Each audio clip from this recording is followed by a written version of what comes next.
Hello, my friends. Today, chapter 4 of the Tao Te Ching is more about living the infinity, or with other words, it's also sometimes called limitless. So, I will read it from this book that I love. It's a very old book. So, it says, "The way is empty, yet use will not drain it. Deep, it is like the ancestor of the myriad creatures.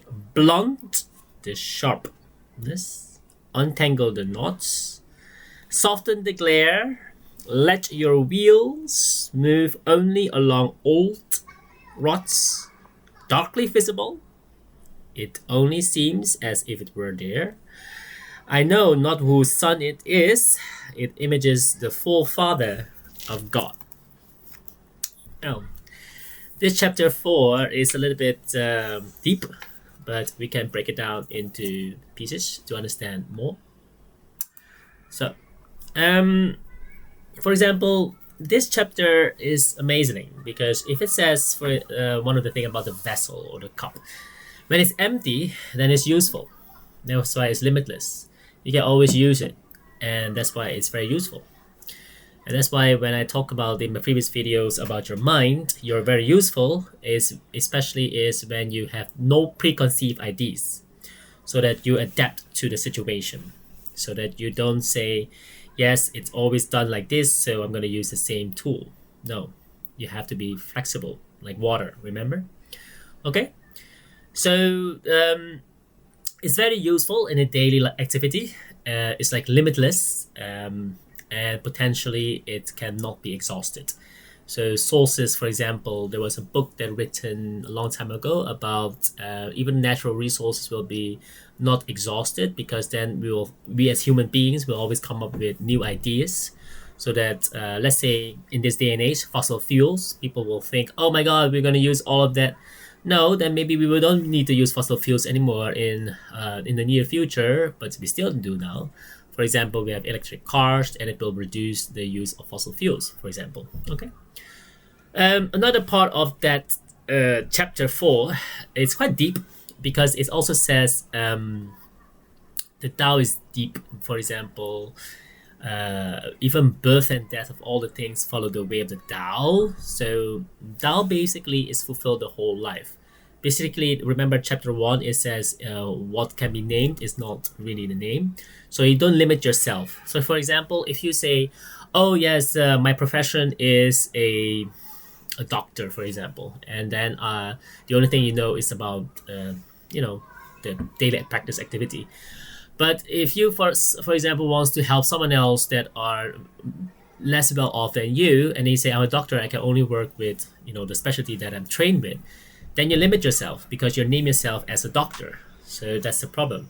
So maybe you should name yourself as nameless, so that you can, for example, say, okay, I don't have the time now to help the person. I do have the money. Then you can use your money as a form of energy to give to someone else as a charity or philanthropy, so that other people can use that same of energy. Money is just energy. Then it can pass up along and help other people, so that you still do the doctor stuff that you do, but then you help other people indirectly with your money. So that's why I love this chapter. It's phenomenally explained, but it's quite deep. Another thing is about being humble. So be careful of your ego.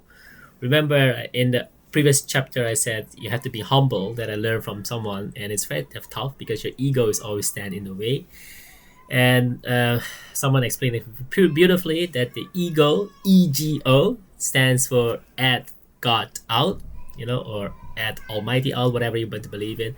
So add God out, edge God out, so that you're edging him out or her out, and that's why you have to be humble. Okay. There's many things that this chapter has been explained. If you just think about how it is harmonized with your daily activity in life that you have to do, because it also says that for example, people will say the Tao is the way, right? In this case, this verse encourages us, the untrained, not to be frustrated when they cannot see the way, because the Tao says, hey, it's the Tao, because it's not saying, like I said, You're the one that finds your way. So it's not one way. So the path that has been followed, you can create your own path. Okay. So the Tao will become clear with progressive training that you do it on a daily basis, and it should be diligently trained by yourself. So that's why I like about one of the saying goes that ultimately that everything what you do, what kind of training, I don't care what kind of knowledge or education you're doing. So eventually is the ultimate knowledge is self-knowledge, okay? Because you have to find out yourself by experiencing, then you understand it better. Even though you will always read books about biking, for example. You never use bike, for example, and then you say, oh, I'm going to read it, I'm going to study it. So I do understand what a bike is, what it does, how, but you never know how to ride a bike unless you just hop on the bike and fall and stand up and fall and stand up and test it. That's why it says you have to train yourself, you exercise yourself so that you can understand it. Okay? Not because you read thousands of books about biking, then you understand about it, unless you really practice it. You exercise, you train yourself, you really hop on a bike and fall and learn and fall and learn until you get, hey, how I balance this both sides of a bike. So that's a good analogy that I want to leave you with. Lastly, the last one is quite interesting. It says also it's questioning about the origin of the Tao, because it's saying that way of all the things has come back to the beginning. So it's quite interesting, this chapter. But anyway, I'll leave you with this, that the goal of Taoism, is basically just look at nature. Like in the beginning I said about the yin and yang, because it has to balance. Okay, so I hope this chapter will be enlightening to you, because it enlightened me a lot. And this part of the verse 4 is for me quite interesting to even study more, because like I said, is it's very deep. Okay, let's move to the next chapter, next verse 5, to understand more. Okay, thank you. Bye.